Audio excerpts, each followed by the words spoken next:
So it's been a long road, but we're finally coming along with Fancy. She's got a roof, and now let's see her get her floor. This is what we started with, a close-up of some patches we had to make on the subfloor. I decided to leave the old linoleum because it really wasn't going to inhibit the new floor from sticking. There's some different angles of the old floor as it was. We cleaned the surface very well, and then laid down some glue, floor glue, laid out the linoleum and cut it to fit. Now, it was just going to be a border basically. It was indoor-outdoor carpet I was given by a friend.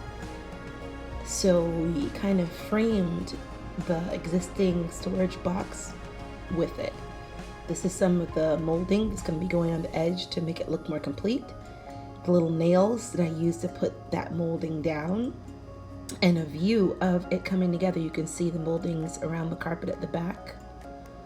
And then I put it around even the tire. And yeah, this is what she's looking like now. It's got a completely different personality now that she's got a floor.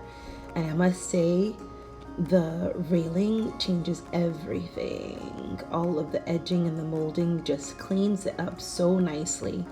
And once I had the floor molding in, I could start working on the upper molding, but better pictures of that later. So this is what she was and what she is.